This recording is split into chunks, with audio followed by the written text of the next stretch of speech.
walls could talk. I am your hostess with the mostest today, Wendy Stuart. Now, a lot of you are wondering, where is your co-host, Wendy? Tym Moss. Well, Tym was abducted by aliens. This is a God's honest truth. He went out to Indiana and the mothership came down. They found him in a cornfield and that was the end of that. Oh, I'm just kidding. You know that. But Tym is off doing some other projects. So I am here by my lonesome. But you know what? I'm in New York City, so I'm never alone. And I'm here at Pangea today, which is the center of the universe. So I hope everybody had a really great week. I have to give a shout out here. You all know that I make documentary films, even though it's been a bit. And I was honored along with my husband who passed away in March, Alan Kaplan, at the Black Bear Film Festival on Friday evening and really given an award. And you know what? I love keeping Alan's name out there. He and I did a lot together. We're totally into the arts. So it was really wonderful to get that award. And then, oh, I'm going to share this with you. It's a little personal detail, but I have been walking around with a wisdom tooth that was split in half for months because they wanted so much money in New York, $1,500. And you know what? That's a trip. So I'd much rather go on a trip than deal with a wisdom tooth. And I can happily tell you, I am here to celebrate the fact that I was able to get that wisdom tooth removed by a wonderful, wonderful dental surgeon in Pennsylvania for $400. We all know I love a bargain, right? A bargain is a bargain, whether it's something you're wearing, whether it's tickets that you get, orchestra seats at a low price, or a wisdom tooth removed. So, yeah. Oh, Saturday. Saturday, you can find me at the Jersey City Pride Fringe Festival. I know that's a mouthful. You know, when I think about it myself, I really, Jersey City Pride Fringe Festival. Many people are saying, but didn't Jersey City have their Pride back in July? They did. But this is a separate event, and it is hosted by Evan Lawrence, who does a tremendous job, and a bunch of us will be performing. I'm doing 4 numbers. It's a lot of numbers. And we all know the trouble I have with lyrics, but we're not going to talk about that right now. So we will be hosting the show in Van Horst Park, which I was told you just take the PATH train to Grove Street and then walk a little bit. I don't have my little map with me, but you can go visit my website or look at me on Facebook and I'll tell you how to get there. Just don't forget to contact me if you plan on coming on Saturday. And I'm very excited. On Sunday, I'm doing a film and I had to sign a non-disclosure agreement. So I can't tell you anything about it, but it's a very fun role and it's comedic. We all know I love to do comedic, right? Because that's my thing. So, oh my God. My guest today, so some of you are going to remember this person. They were on TriVersity Talk, and I met them actually out in Pennsylvania, and they really interested me because, you know, it's odd when you find a combination of somebody with a heavy-duty scientific background, a PhD in neuroscience, and then, you know, their passion has always been to write books, and now they're writing books that involve the supernatural, gay characters, and they're doing research that they can historically back up. It's a very interesting genre. And, you know, I'm very excited to welcome here today, Patrick Field. Come on in to our little studio and center of the universe. How are you today? I'm great. Thank you so much for having me. Oh my God. You're always a pleasure to have. First of all, Patrick lives in a haunted house. He doesn't mind me telling you that. I know, I love that because you have this whole scientific background. Yeah. You're an oxymoron. You're what we call an oxymoron because, you know, like it's like math, science. You scoot over a little bit more here so we fill the frame. There we go. So this writing thing of yours, your first book that you wrote, you were still teaching. Yeah. So long story short, I'm the oldest of all the grandchildren, my mother's side of the family. And so they used to tell all these stories about me when I was a kid. Like I was a very precocious child and did a lot of really like well, I don't know where I would be on, but they would classify me now as, but I was sort of ADHD. Right, but they used to call that precocious. Exactly, but Right. yeah. And so I was like, I heard him a lot, and I said, this would make an interesting memoir. So I started writing it, and then unfortunately, my mom was diagnosed with pancreatic cancer. Wow. And I knew that I wanted to get this finished in order for her to be able to read it while she was going through chemotherapy, and like a gift to her too. Well, thank you so much. And what she had to put up with, I'm sure you weren't easy to deal with as a kid. Well, and I will tell you, in the beginning of it, I dedicated to my mother, and then I said afterwards, I said, after having Prince Patrick, which was the name of the book, which is also this is Prince Patrick right here, Prince Patrick, and that was my nickname. Well, that's something I gave myself. All my relatives called me that because they said, well, and I said in the dedication, I said, after having Prince Patrick, I said, why did you have any more children? I mean, because you were a handful. I was a handful. Right. But as I always said, I was never mean. It was just, I was like, the scientist in me was very curious. Well, it's the need to explore, the need to lift up the rock and find out what's underneath. Right, or pull the wings off. I don't even say the fly analogy. Pulling the wings off. Did you really do that? I really did. Oh no, Patrick! I used to do weird things to the animals. But anyway, so I'm not gonna talk about that. But yeah. So I started writing it, and then when that came about, I was like, okay, now I have a real goal, and so I got family involved. My husband's niece, who was a very gifted photographer, who worked over at Vogue at the time. Oh, you're kidding? Oh no, she was working at Vogue at the time, and she was like, "I'll help you with this." So we put together this amazing cover, which is a picture of me when I was a kid and she superimposed the crown on it. And I was able to give it to my mother, and then she read it when. And of course, being the stoic Southern woman that she was, I said, "So what did you think of it, Mom?" And she just got like, very choked up. She says, "It was very nice." It was like, it was like we don't gush. We don't gush. Right. We don't gush when we're like stoic like that. No, Southern wasps don't gush. So it was like, but I was really glad. But what was interesting about it, and I think I told you this before, I was like, okay, well, maybe this will be just the only book that I ever write. I mean, it was kind of that's interesting because like there's a lot of people I talk to and they had all these books in them. You had this one book. Just the one. And they're you weren't like burning to write another one. No, it took it was actually several years before. Wow. And I thought, well, maybe I'll be like Harper Lee, not to compare myself to Harper Lee, but I was like, maybe it'll be like that. I'll be like one book and that'll be it. And then, but I don't know. Just to give again, making a long story short, I had this. Oh, you can make your long stories long here. We do. We go down rabbit holes and everything. So So you had a book in your head. Yeah, I had a book in my head, and I was like, it was one of these things. Like I felt like if I don't get this out of my head, it's going to explode. Right. And I was like, all right, I need to write this book.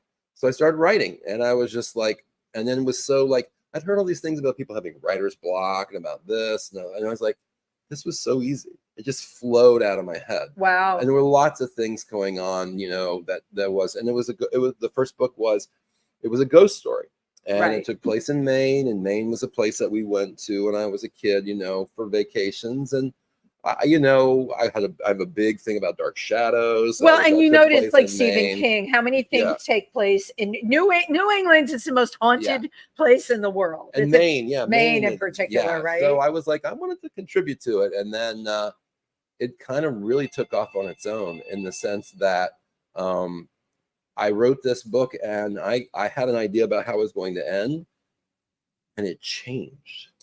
The ending changed. And it was because of how the characters were being written. Right. It was like the ending that I wanted to give, which I would call an HFE, the Hollywood, FUs, you know what I mean? Right. Ending. I don't want to be nasty. Yeah, it's okay. Everybody says anything they want on this show. But the ending was not your original intent. Exactly. And it was written by the characters. And I was like, this is really interesting. I've never experienced, it was almost like they took over. Wow. The character took over my head, and I wrote it. And when people read it, they hated it because, again, everybody's so used to the Hollywood ending of everybody being happy. But what I wrote was like, it would not have done justification for the characters if I had done that to them. And the first book was called The Malevolent. That was The Malevolent. Yeah, That's what I thought your first book was. Yeah. People hated the ending. And so interestingly enough, I just resubmitted it to a publishing company, and I just got word that they're going to pick it up. So it's going to get reprinted. I'm going to have to pull back. I self-published that one. Right. I have to pull it back, and then they're going to publish it. But I gave them 2 endings. So I'm not sure which ending they want. So funny. It's like a film, right? It's like when you write a screenplay and you have to give different endings. So if they want whatever ending they want, they can have.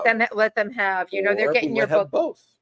Wouldn't that be interesting to have both? I have never read a book that's been like that. You'll notice magazines like Harper's Bazaar changes the cover. They'll send out 3 different covers now. That's something that's happened the last couple of years, but I never heard about anyone doing it with like, how do you know which book to buy then? I know. Well, and then the other thing is like, you can have people vote on it. Wait, I just thought of a great social media campaign. Yeah, exactly. Why not let them vote on how they want? Well, you know what? Whatever. You know, as far as I'm concerned, being a writer, like anybody else in the arts, it's like whatever gets it sold, whatever gets out there, whatever you want. I totally agree with you. The fact, you brought up something really interesting. I do want to move forward and discuss your other books, but you self-published initially. How did you get your book picked up by a publisher? Oh, okay. So people always ask that. Yeah. Well, it actually was the 3rd book, which is Servant, which is the one that got published first, and that was actually my 3rd novel. And I interviewed you about that book on TriVersity Talk. Yeah. Right. And so, interestingly enough, I'm not sure what it was, because I did the same thing that I did for the first 2 books. You know, you get on something called Query Tracker, where you try to find like a agent. That's what I did first, and you send out a query letter. Yeah, and then you send out query letters to all these publishers, and you get an idea based on that, about what publishing companies would be, that are receiving submissions. Because not all of them, right? That's a tough one. Right. Well, unfortunately, if you want to get into the big league, like with HarperCollins or Penguin, Penguin, Random House, you have to have an agent. And so that's what I was trying to get, was an agent first. But then, okay, so this is going to horrify you. Yeah. So the literary agent that someone had gotten for my book hired my daughter that summer as an intern. My daughter comes home with like 2 shopping bags full of books, and they sat in those bags the whole summer. I'm like, Kyle, what are you supposed to be doing with those? She said, well, Mimi asked me to go through the books and tell her what I thought, and then she'll get back to the ones that have potential. My daughter didn't take one of those books out of the shopping bag. Right. I tell the story, and I tell authors this because, well, you never know who's on the other end. Yeah. A year later, those books were still sitting in the shopping bags in my apartment. This is people's work. Yeah. But they're expecting this to be, but we know that this can happen. Yeah. So how did it happen for you? So, well, I think it was the source, because when I wrote the query letter, I said, this is actually inspired by true events that have happened in my home to myself, my husband, as well as guests. And we've had some very interesting breakfast conversations, I got to tell you, after the people. With the ghosts or the guests? With the guests that are staying with us, they'll be like, we need to tell you about something that happened last night. And then I will look at my husband, and we'll look at each other. We're like, oh, here we go. Right. And it's happened more than once. So I think that might have been it. It was kind of like, whenever you inject something that's highly personal, really, and it's highly personal, the curiosity to you. And then when you say it's something that's going to be the supernatural, like the occult, you're like, okay, now you've really pulled somebody in. Right. But my editor at the Wild Rose Press, that's a shout out to Wild Rose Press. Yes, Wild Rose Press, excellent. And Leah Shizis is my editor. And so you found Leah through query letters. Yeah, through you query with them, and then they will respond back to you if they are interested or not. And what she did was, I love the word query. Isn't that weird? I know query, and it's not Queery. Right, I know, but you know what? It really is a play on words. It's hilarious. I'm gonna go query. So you put out the query, and she bit. Yeah, she did. Over the supernatural thing. Was that the hook? Well, that's the hook. Okay, so there you go. you write a pitch, you write a pitch paragraph, and you give them. Usually, they ask you for 10 pages or 3 chapters. Right. Depends upon what it is. And actually, interestingly enough, for Servant, I had 3 different companies that were interested in it, and they all asked me for the manuscript. So if they're interested, then they ask you for the whole thing. Kitten caboodle. And you think it's because you talked about the supernatural? I think that might have been part of it, and I think that also was kind of like this new sort of genre that's sort of developing. And so, but she was the one who came back and said, first, you said, I'm ready to send you a contract. And it was just like, right. It was crazy. Were you like turning cartwheels? I was. And here's the most amazing thing. She told me, she said, it was the beginning of May, and she said, I'll let you know by the end of the month, whether, what it looks like in terms of the manuscript. And I'm like, of course, I'm so excited now, but I got these other 2 companies that are also looking at it, but they haven't responded like she did. And in 2 weeks, she contacted me. She says, I'm ready to give you a contract. I want this. Wow. So it was 2 weeks even earlier than that. So I was like, wow. When you go from writing 2 books and just pouring your heart out, I know, it's amazing, and then sending it out there, and I mean, it is a lot of work. It is a lot of work. And you use what did you use? Query? What is it called? Query Tracker. Well, that's how you find your agents. But basically, that will give you an idea about what companies will accept unsolicited manuscripts. Right, because it's about and they're all independent, and that's okay because that's what you totally want. Exactly. So let's talk about this, whether it's solicited versus unsolicited. How are you supposed to find someone that's new and interesting and hot if you don't take unsolicited? If everyone's taking, you know what I'm saying? If everyone's buying the same kind of steak, and no one notices that, like, there's a package of steak tips sitting there that might be quite nice. Well, I will tell you this. I think from listening and talking to other authors, a lot of what happens in terms of how people get agents now is that you have to graduate from a school that has a writing program, because then you have all the, the elements and the elements. Right. Okay. So this is going to I'm going to have my gag moment, and I'm sorry Tym Moss isn't here to have it with me. Tim and I constantly complain on this show, what happens at Broadway when you read the bios of these actors. They're wonderful. They've all gone to Carnegie Mellon. They've gone to Yale. They've gone to this. Meanwhile, there are people out there that are just so unbelievable that we've seen off Broadway or off Broadway, and they cannot get in the door. And what Patrick is sharing with us here today is, it seems to be the same. It's the same thing for writers.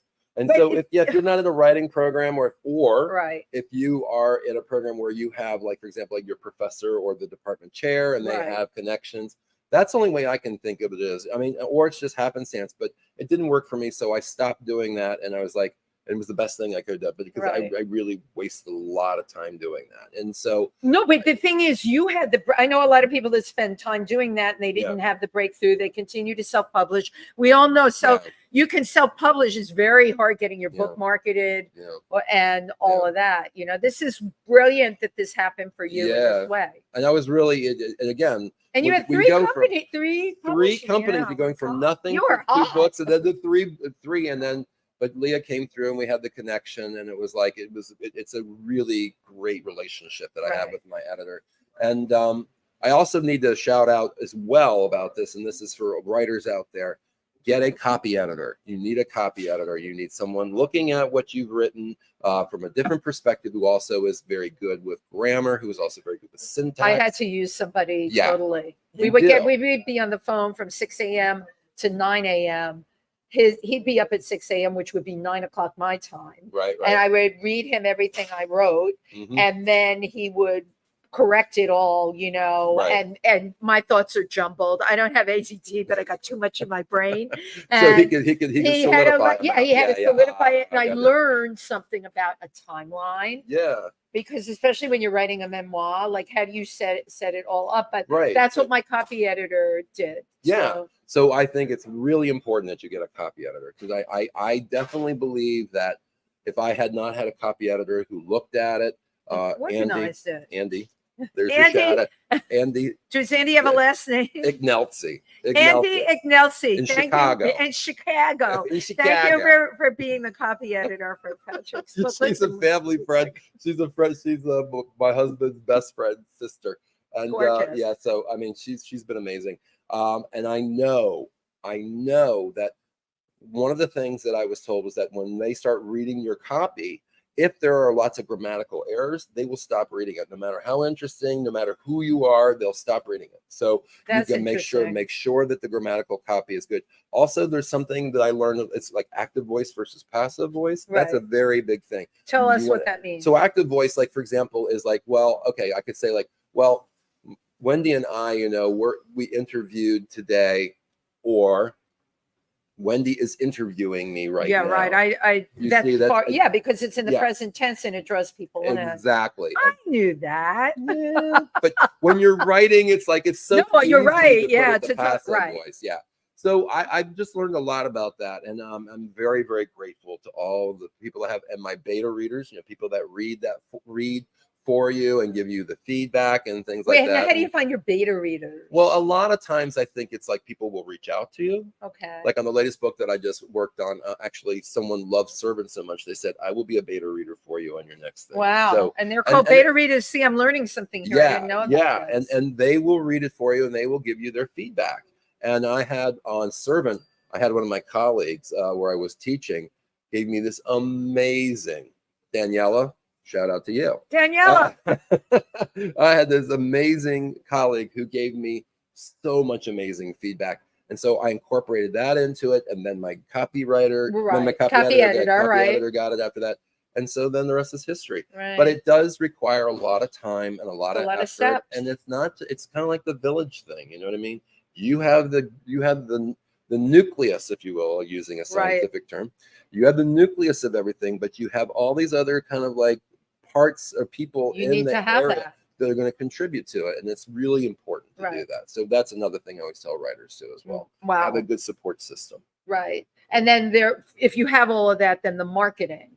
Exactly. Well, that's a whole different thing. Okay, but like we're just like, for everybody out there that's thinking of writing a book, we're just going to tell you the nitty-gritty here today of really what's involved, because I talked to. By the way, I have to put this out there. Put it out there. As above, so below.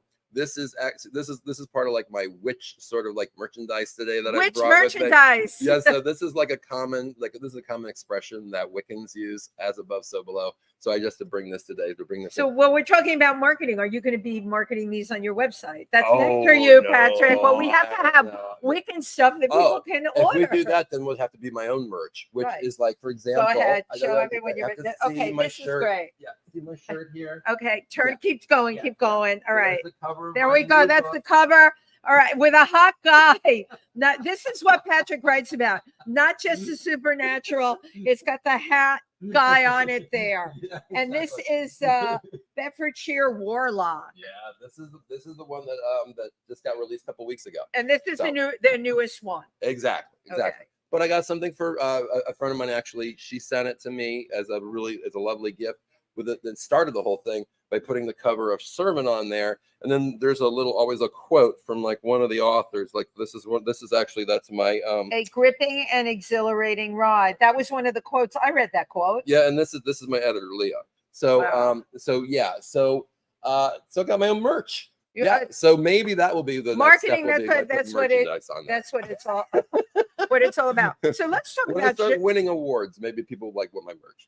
You never know. I want to talk about the genre that I've noticed out there. Right, Supernatural's been very hot for a while. Gay characters weren't hot. You weren't.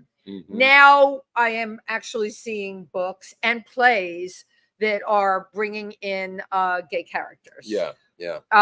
You were one of the first people I interviewed actually that did that on the other show. So what do you think it's important? Well, why now? Why now? Well, I think one, especially what's going on politically in our country right now, and how LGBTQ people are LGBTQ plus people. The potential of being ostracized exactly. And all these targeted so many like there's so many laws now, and there's so many things like that people can be voting on, and all these horrible things about. They're horrible things. Well, and it's mostly about the trans community, but they're part of our community, and so it's kind of like, and when they get attacked, we all get attacked. So it's kind of like, yeah. So I think it's a really important time to do this. But honestly, as a young boy looking at, all these things that fascinated me, there were no gay characters that were part of all of these horror films and supernatural things like that, with the exception of, and of course, you're probably gonna laugh, of what Pee-wee's Paul Lynn and Bewitched. I mean, it was Uncle Arthur was such a gay character, right? And the fact that Agnes Moorehead was also there, who was an out lesbian. I mean, you would never know that. People didn't know that, and they were just really, really great characters. But you're right. So let's go back to when Patrick was a little kid. Did you know you were gay?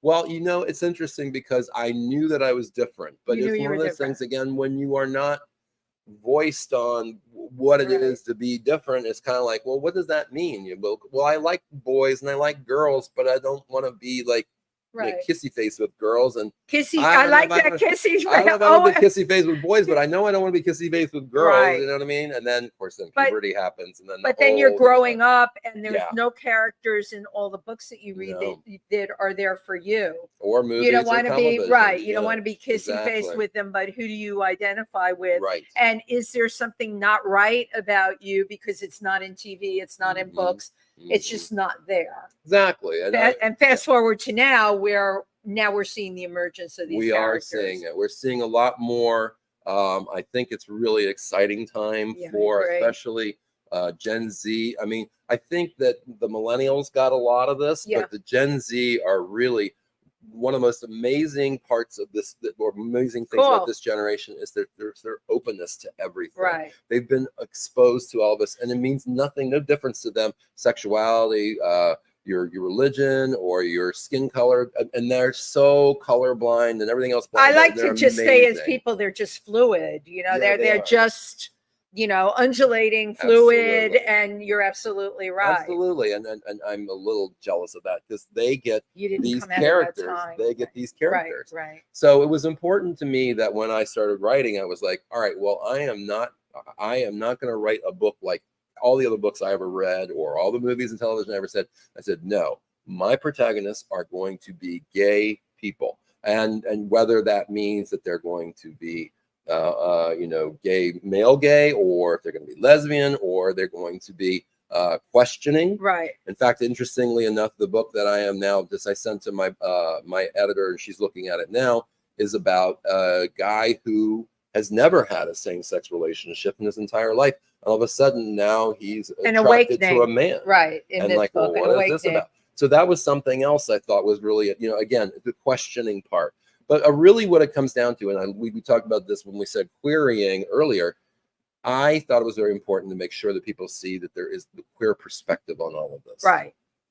People have approached me, like, for example, people that in my church that have read this, and they're like, come up to me, they're like, we had no idea. We had no idea that you have to go through this when you go to church, or when you feel like you're being judged. Thank you. By doing what you're doing, that is a great way to communicate, especially with what's going on now. Because a lot of those people that had no idea, they vote. Yeah, exactly. I love people that, they have gay friends, and yet they belong to organizations that are clearly anti-gay, but we have a lot of them out in Pennsylvania and in upstate New York. It doesn't connect that they're voting against the very people that they say are their friends. Exactly. It's harmful to them. They don't, it's not that, and I wouldn't say it's ignorance necessarily. I just that they don't understand the extent of what happens. You know what I mean? Like, thank you. So when we are visible like this, and in an environment, so one of the things also I think about my books that people are more relaxed about is because there is that supernatural element to it. So it's kind of like, I love it. Yeah. So they're having fun with it, but it's also not so real. You know what I mean? But that being said, all of my human characters all go by natural laws. Everything that happens to them happens in terms of natural laws. I don't believe in alternative facts. We don't need to go into that. We know what that's about. But it's kind of like they are rooted in that. And so when like in Servant, when Mitch and Buck go to church for the first time because they're investigating what's happened with this group called the Congregation, and the remnants of this group, the Congregation, goes to this church. They're both freaking out because they're like, we're going to church. We're going to church. Right. We're doing this, right? We were raised in church. We know what happened to us. We know how, and one of them is from the Southern, a background. Mitch is from a Southern background. So he knows the persecution that happened in a lot of Southern churches, not all of them, but a lot of them. And they're going there. And so people at my church are like, we had no idea this went on. I said, absolutely. But what a great way to reach them. Church is something they know. Exactly. Now you've got two gay characters that are going to, and what's their experience? Well, they go there and they're like, and they're approached very, welcoming. They're welcomed, and so as they're doing their research, trying to figure out what happened with this ghost character that's in. I won't spoil because you got to read. No spoilers. You got to get the book. Got to get the book. But in that scene, it is, and there's several scenes that go back to the church, and it's kind of like they basically, not only are they trying to help this other young man who was killed, they're trying to figure out why he would have been killed, why he was killed, how he was killed, where he is, all that sort of thing. They're finding through seances. But at the same time, they're also resurrecting their own fears and their own, absolutely, and how how they respond to this. And there's a time in that book later on where where you're thinking, oh, this is very kind of very happy and very kind of like not realistic. Well, they get smacked in the face. They get smacked in the face with reality. Smacked in the face with reality later on. So this is very interesting to me that I have to ask you this. You are a man of science. Yep. Your degree is in neuroscience and anatomy? Yep, anatomical sciences. Anatomical science. That is very, very hardcore. Yeah. Where do ghosts come in all of this for you, Pat? This is like, it's kind of like a left brain, right brain thing, but I never heard left brain, right brain when it comes to science versus supernatural. Yeah, well, and it's funny that you say that. You're a rare bird. Oh, yeah. I don't know, right? I don't know the half of it. What do you mean somebody as big as you doesn't play football? Right. Oh, I can't tell you how many times. Yeah, right. Well, because I have like this kind of like really strong sort of like self, where I want to make sure that I'm self-survival, that I'm not going to be like hurt. Anyway, no, I won't go into all that. But again, this is like, I don't know what it is. It's like I've always been really fascinated. Like I said, Dark Shadows. That fascinated me when I was a kid. I love. By the way, Barnabas. Collins, I love Dark Shadows. That was one of my. I used to run home after school to watch that. Exactly, I was like totally hooked on that. But it is interesting because many people that are turned on by that, like myself included. I grew up telling my mother I was going to go to Africa. I grew up in the Bronx. She's like, this kid's crazy. What do I do with her? And by the time I was 20 years old, I had gotten myself through a study program in a village called Ife to study Shango, the god of thunder. Wow. And I saw spirit things there. I saw all the things that you can't explain. But from a little kid, I was oriented towards that. Look at the degree you have. I mean, those are tough degrees. You have to be oriented. Was there ever like a battle in your head that, you were learning all this science stuff and this is what you were going to teach out there? Yeah. And yet in your own world, you knew that spirits existed?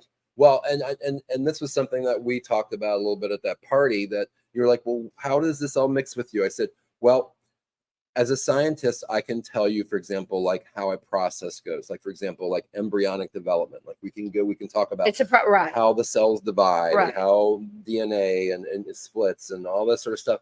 And then you're saying, well, how does it come? Well, my belief is, and this also goes in with my faith, is that there is a guiding hand, a creator that basically makes sure that process continues. Well, that's the religious aspect of it, which is also the spiritual aspect of it. Which is also the supernatural. It can be the supernatural. Yeah, exactly. So how, like, when I'm sure you went to like scientific conferences and stuff like that. Did you ruffle feathers?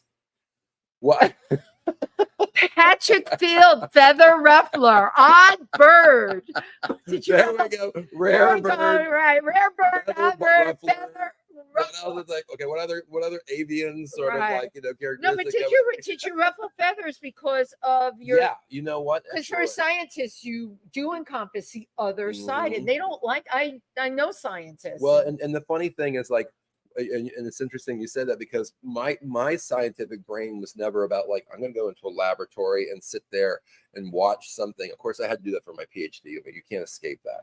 But I was not interested in doing that for the rest of my life, like sitting in a laboratory and like looking at specimens or looking at some kind of like chemicals doing yada yada yada yada. Why?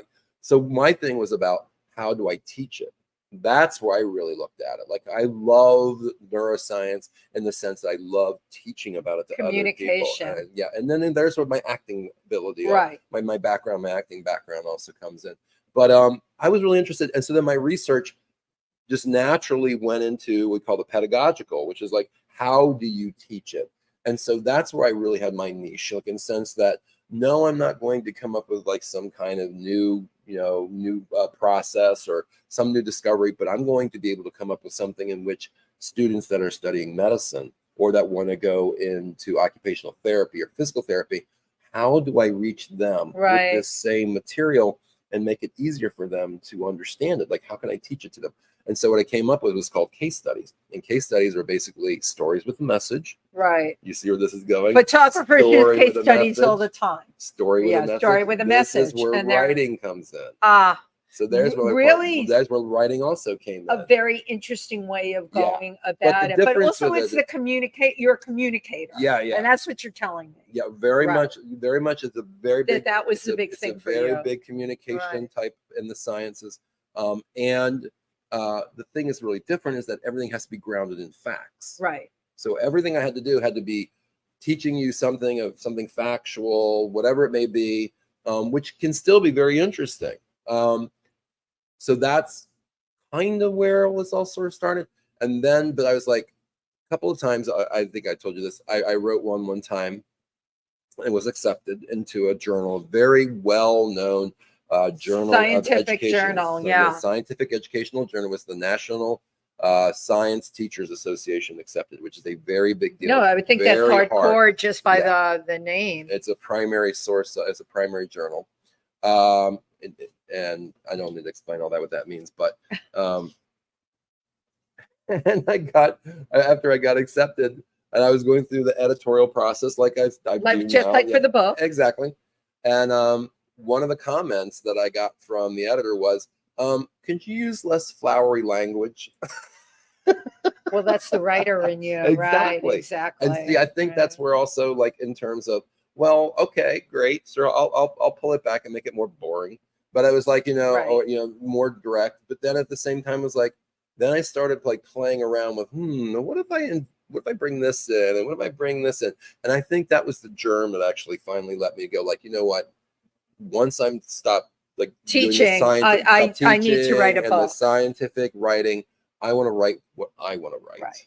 And that's when the supernatural starts coming in. Right. But then also let us talk the experience. You move into an old house that's haunted. Was that your first experience with your ghost name is Henry? Yeah, well, that's the name that we've given. Yeah. Okay. Because my husband and I both have seen the shadow of this entity, and it's clearly male.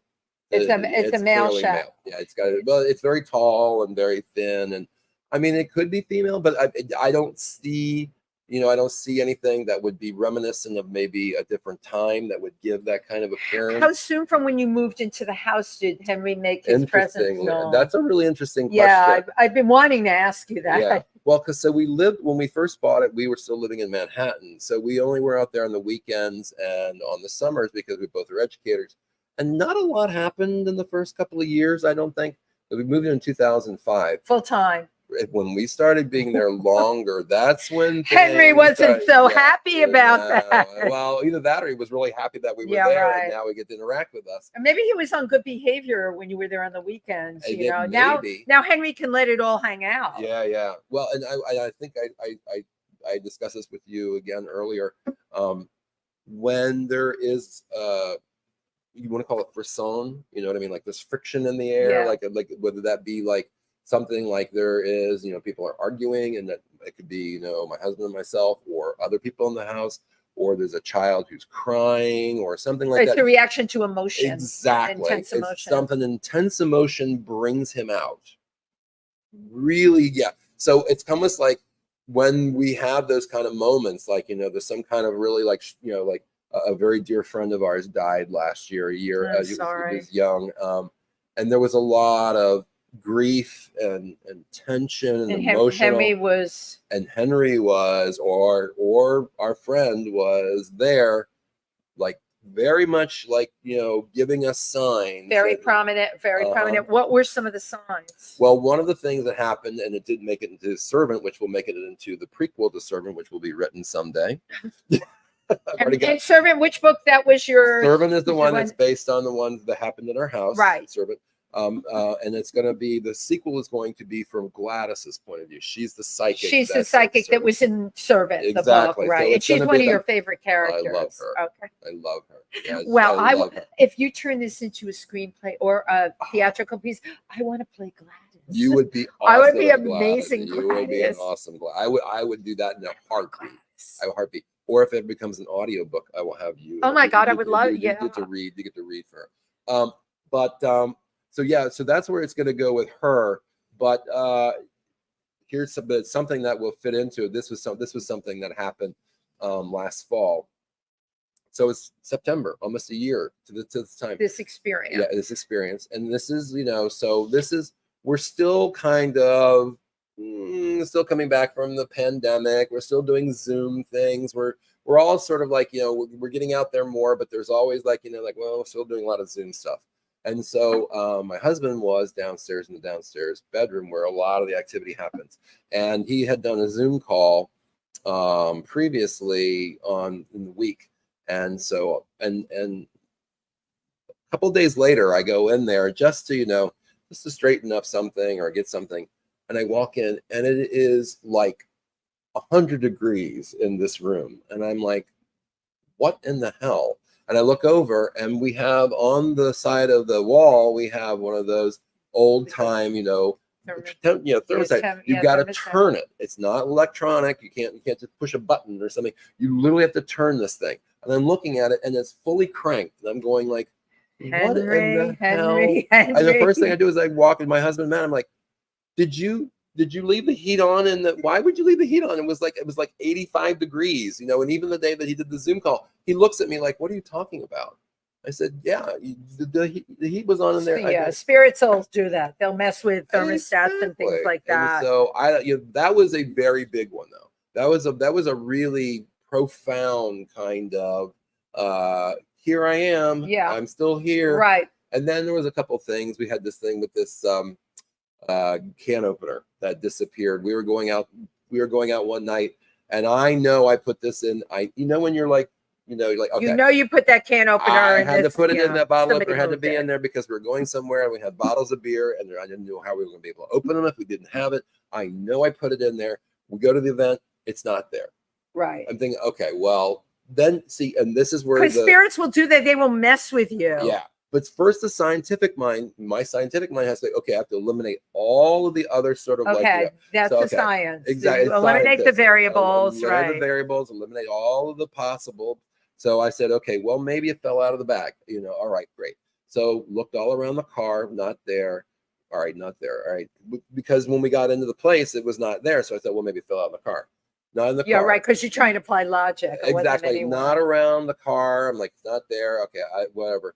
And it wasn't like it was just this little metal, bottle opener. And it meant nothing. It was just basically there, utilitarian. It was there for a reason, but it didn't have any sentimental value. There was nothing about it, So I forgot all about it. And well, actually, that's not true because we went home and I said, you know what? Let me see if it's around the place where I put the bag. That would make sense. Nowhere on the floor, not on the island of the kitchen. I'm like, all right, it's gone. Whatever. Don't worry about it.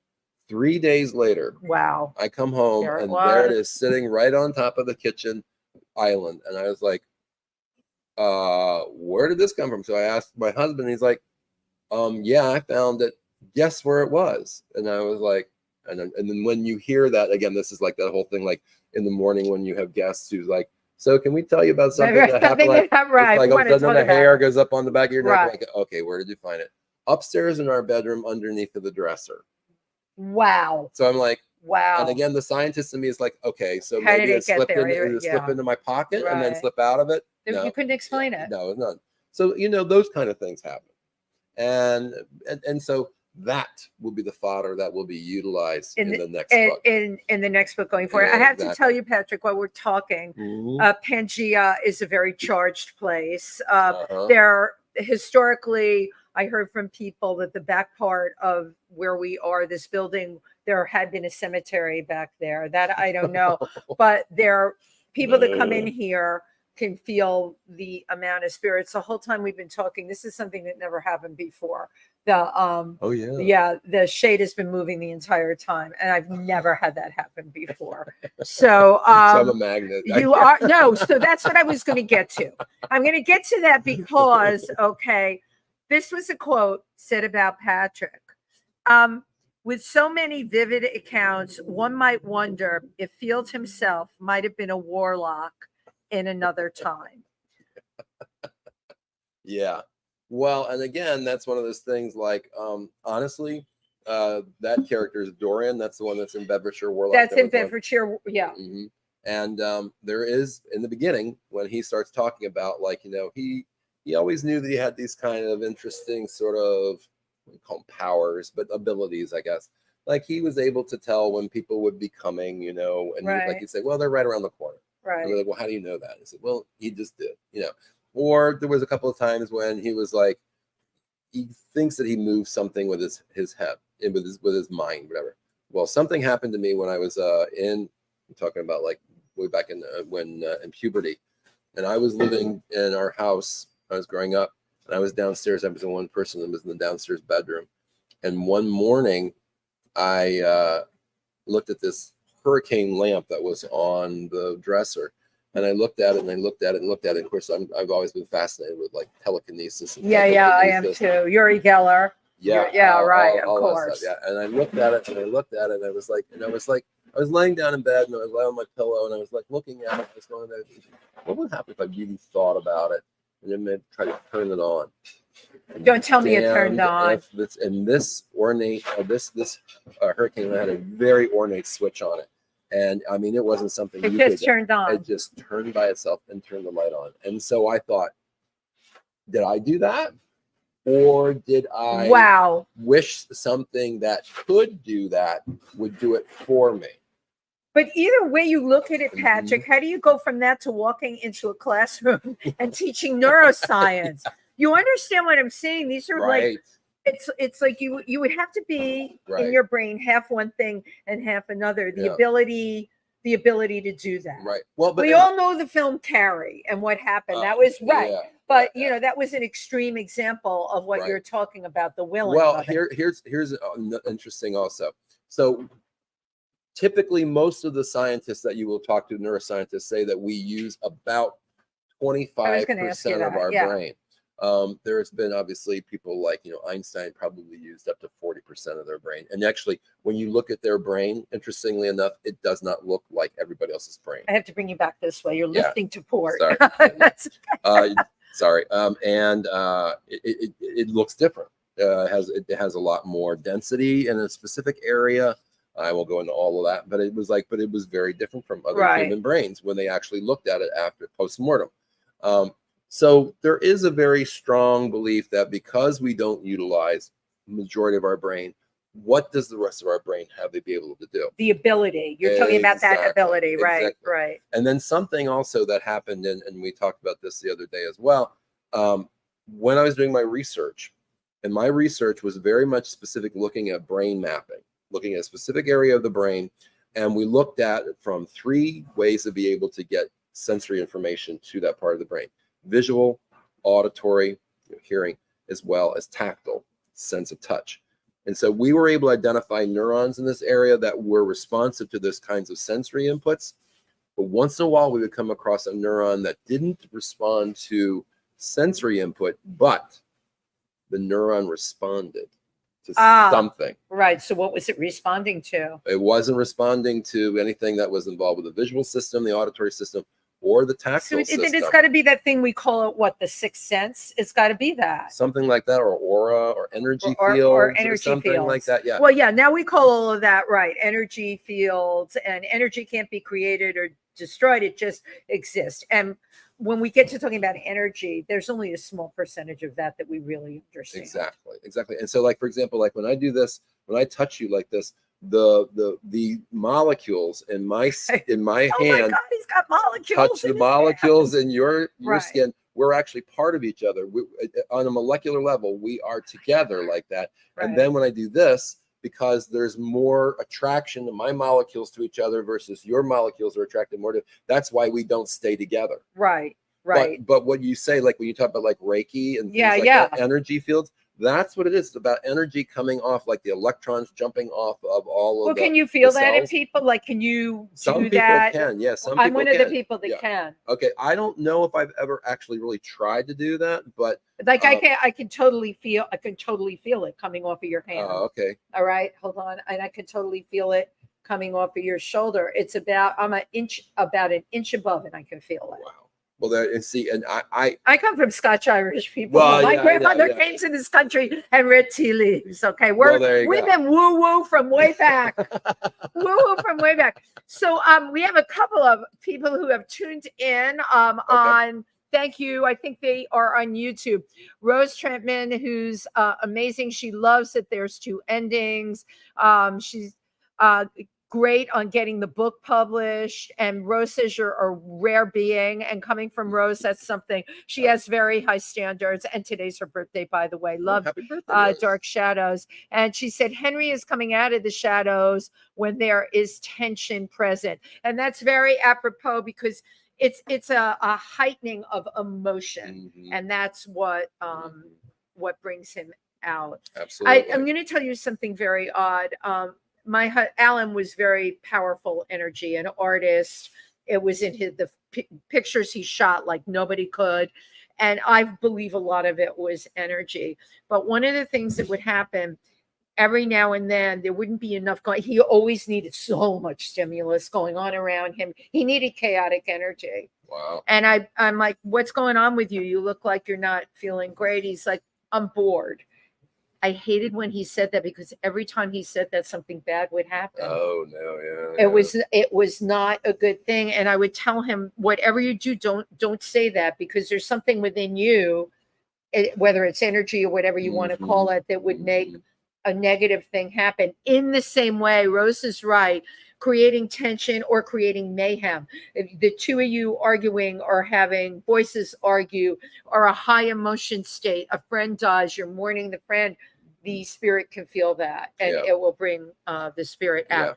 Yeah. How can people find your books? And can you go through them one by one for us, please? All right. So, Servant is the first one that was published. Amazon, Barnes and Noble, Books A Million, Indie Books. Also, in terms of ebooks, you can get it through Kindle, Nook, iTunes. Cool. All those, and again, my publisher, the Wild Rose Press, is very good about going through all the major distributors. Walmart is even one of them. I'd be like, cool. Yeah, I mean, I'm a Walmart shopper. Now I know I can get Patrick Field's book in Walmart. If you get a gift certificate for Walmart, you could use that online. So Servant is that book.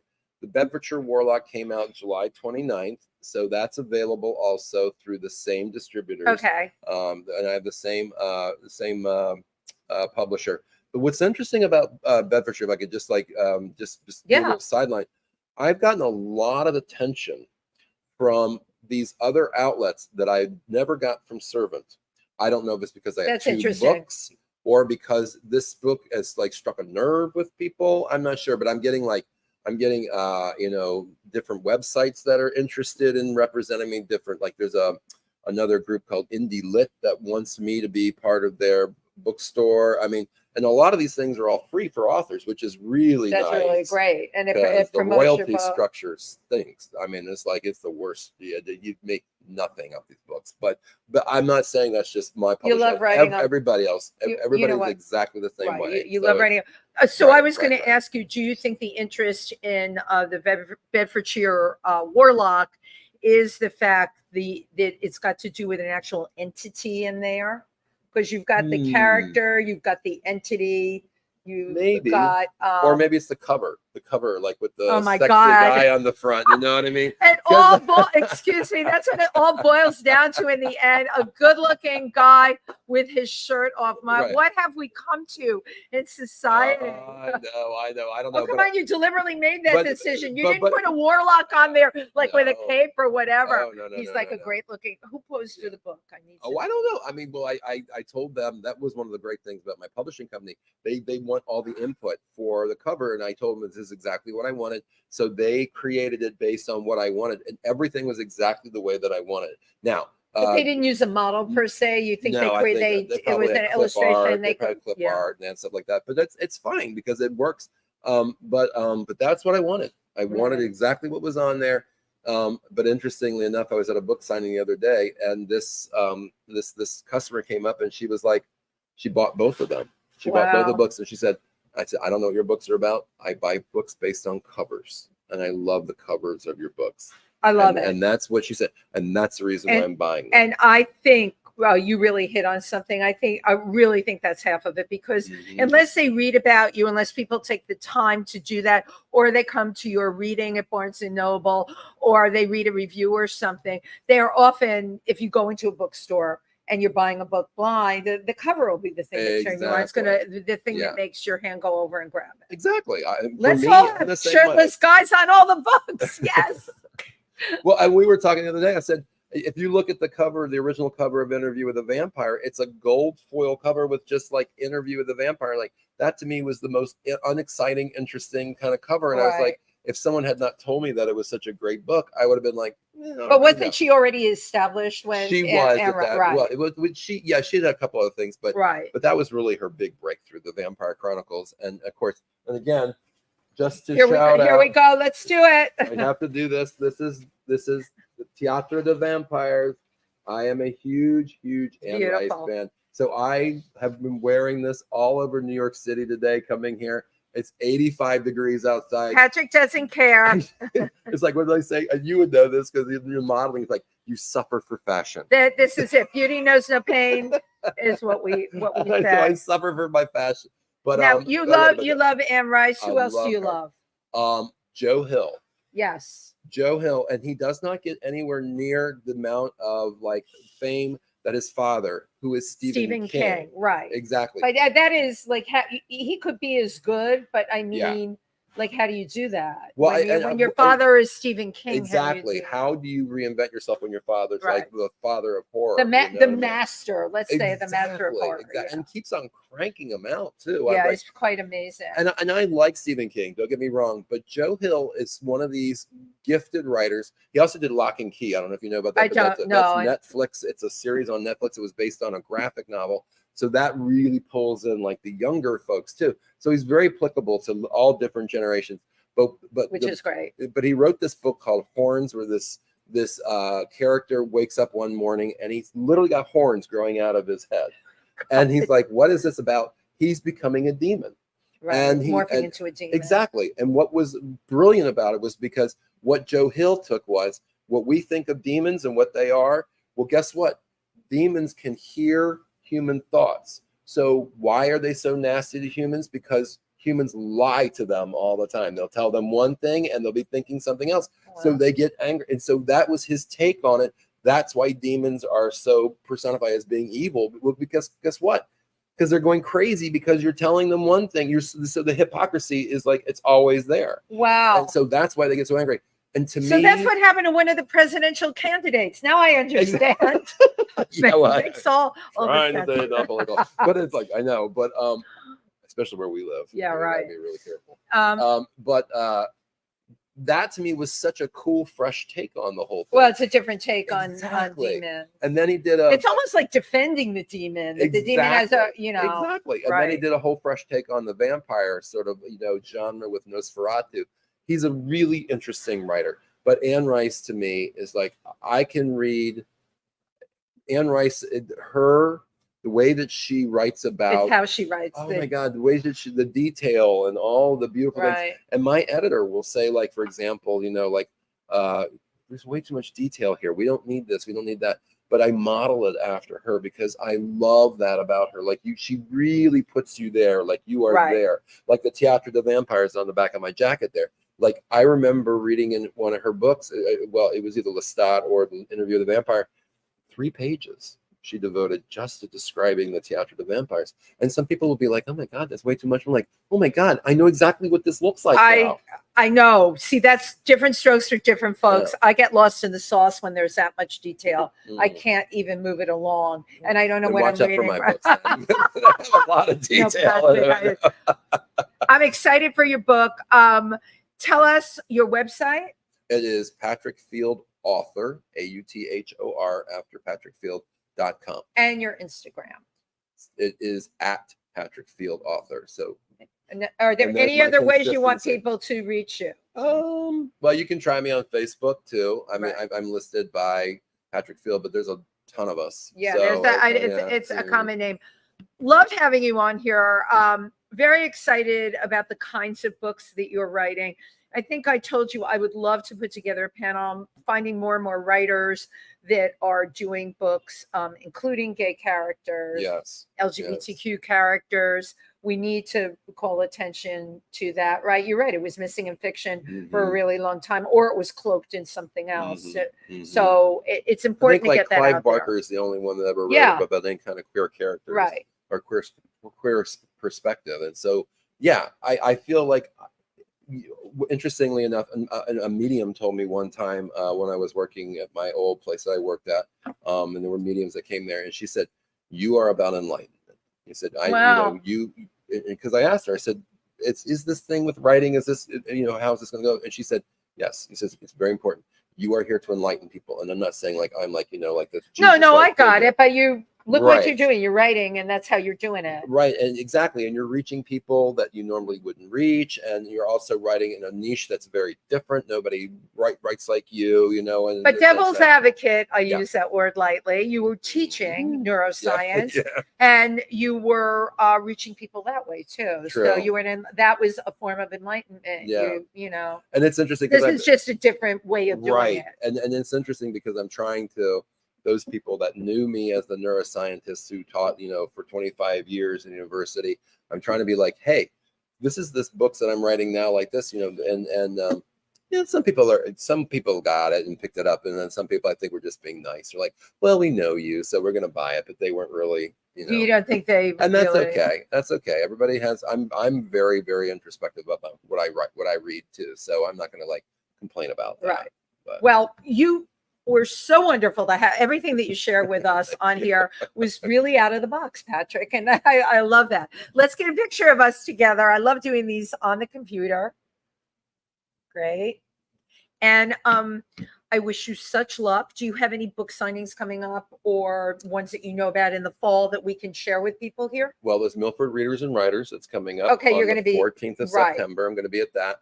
And then I actually have at the Cooperage in Honesdale, I've got my own the 21st.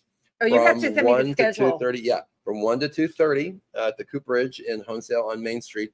I'm going to have a whole event. So I'm going to be presenting and doing a Q&A. And this signing. Is great. Yeah, great. You're going to do the signing, and this is going to be for the Bedfordshire Warlock. Yeah, but the other books will be there as well. Great. I would totally love to. This is all on your website. People can go to your website and see your schedule of events. Fabulous. We can't wait. Thank you, everybody, for tuning in today. And Patrick, best of luck with everything that you're doing. Oh, and say hi to Henry from me. That's the ghost. Bye, everybody. Bye.